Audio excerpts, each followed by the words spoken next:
So hey guys, before we start, I just wanna share that I started this YouTube channel to document my life and my progress sa pagbibuild ko ng business ko and to achieve my financial freedom, etc. So yeah, for this first vlog natin, I just record myself starting a vlog in Samar and my travel experience from Samar to Manila, and also in the end I'm gonna share my life lesson from 2024 and to help you guys do more this 2025. So yeah, let's get started. Hey guys, so nasa summer tayo ngayon and 2 days before tayo umuwi sa bahay, Manila. So nag-ayos ako ngayon ng mga kailangan ko ayusin sa work ko. And nag-ayos tayo ng workloads natin and also nag-ayos tayo ng scripting natin para sa personal brand. So magpala-plano na din ako mag-start ng YouTube channel this 2025. Goal natin mga 1 to 2 YouTube video per month. So guys, follow me and samahan niyo ako sa journey ko.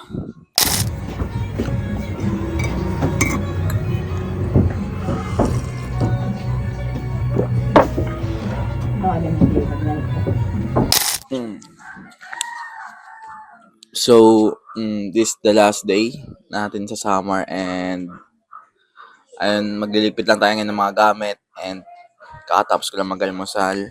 So, hi ka muna, ma. Hi. Hi. Mag-hi ka. Hi.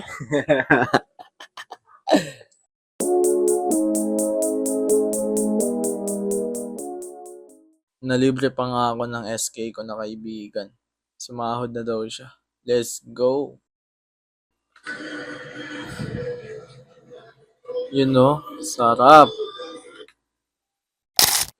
So, ngayong araw na kami uwi ng Manila and naghihintay na kami ng bus. So, pagkagising ko kanina, may nag-reply na may nag-email sa na client. Nagtatanong tungkol sa mga long form videos na portfolio ko daw, and nag-send ako and nagsabi ako na kung mas maganda na mag-schedule kami ng call and mapag-usapan namin mga bagay-bagay. And also, kagabi nakapag-edit din ako. Nakapag-edit ako ng animation sa After Effects. Hindi pa siya tapos. Kulang pa siya ng call to action. Pero okay na naman siya. Papakita ko sa inyo guys. Hook your audience like never before. Ayan, ganyan siya. So, pag nakasakay na kami, habang nasa biyahe kami, mag-shoot lang ng mga random vids. Kung makita nyo din, bumiyahe from Samar to Manila. I think yung biyahe around 20 to 24 hours. 20 to 24 hours ata yung biyahe. So, one day din. And makita yung kung ano yung mga dadaanan mamaya. So, peace guys. See you pag nasa Manila na ako. Naghihintay na nga pala kami ng bus namin dito. So, mga 4-5 hours ata kami naghihintay. Sa wakas, nakasakay na din sa bus. Mahababang biyahe naman to. So, ito yung first stop natin guys. So, may bandang Kalbayog. Ang ganda ng view. So, on the way na nga tayo sa Alin guys. Next stop natin is terminal na. Yan, gabi na nga. So, andito na din tayo sa Alin. Magbabayad muna tayo ng ticket. And stuck po tayo dito sa terminal ng 4 hours. Yan, pagod na ang aking baby.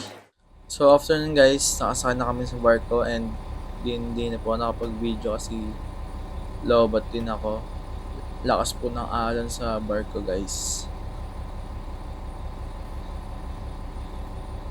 So, 8 PM na nga po tayo nakadating dito sa Parañaque. Expected ko is 4 PM. So, ayun, nakarating na din kami. Siguro mga 30 hours yung binahe namin simula Samar. And mga 10:30 na kami nakarating dito sa bahay ng tita ko. So, ayun, pagod kami and di na din ako nakapag-video kasi lobat kanina. So, bukas ko na lang kayo kakausapin guys. See you tomorrow. Bye.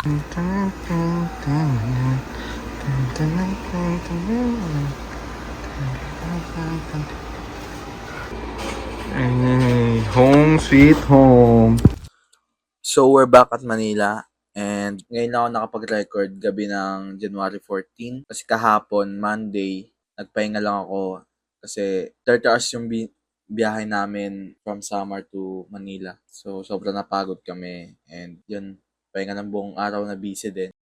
So, ngayon ang prioritize natin is bumalik sa track natin para mag-grind.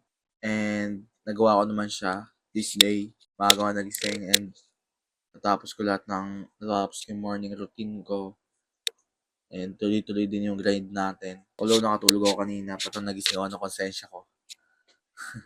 Ginigising ako ng konsensya ko, sasabihin ako na gawin mo na yung mga dapat mong gawin and ayun, nalilate ka na. Ganito ganyan. Tapos nasamahan pa ng mga panaginip na behind na daw ako pag di ko pa inaksyonan. Wala na. So, yun. Tinapos ko yung mga task ko ngayon. Ito na yung last task ko, mag-shoot ng quality content and siguro after neto, ikakat na natin siya kasi this day na natin tatapusin tong first content natin. So ngayon, I just wanna share my lesson from 2024. 2024, na-achieve ko yung first 6 digits ko, pero ayun, nakampante and binabawi din agad. So lesson 1 is, if you win something, always think what's next. So yun, and iset mo yun as a mindset mo kasi hindi ka dapat mag-settle after you win something. You always have to plan ahead and plan your next win in your life. So lesson 2 from 2024 is always prioritize your daily wins. So ayun, wag ka na mag-isip ng past and wag mo masyadong isipin yung future. Although kailangan mo pa din mag-plan ahead sa future mo. Syempre, kailangan mo pa din ng nakikitang destination or goal kung ano man yung ginagawa mo ngayon. But you better prioritize your present because ay nga, feel ko na sayang ko yung 2024 ko because I always think na there's another day coming and pinapostpone ko lahat, nagpo-procrastinate ako. So, always make sure to finish what you told yourself to do every day and ayun lang para sa lesson 2 natin. So, I think yung lesson 3 natin is medyo iba kasi parang reminder lang. Parang gusto ko lang mag-remind sa inyo lahat na always read books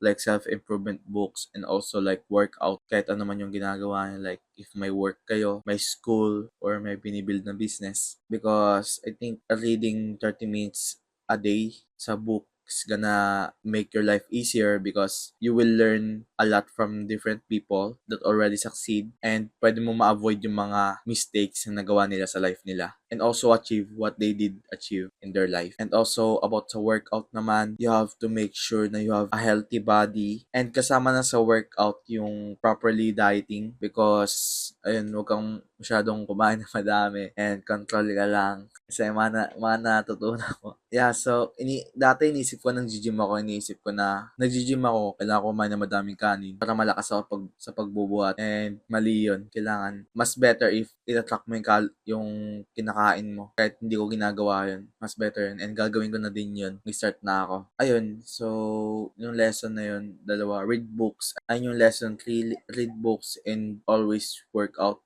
every day. I think the summary of what I learned from 2024 is not to waste a single second and always do something for your future self. So ayun lang guys, hope you like this video and subscribe na din kayo. Thank you.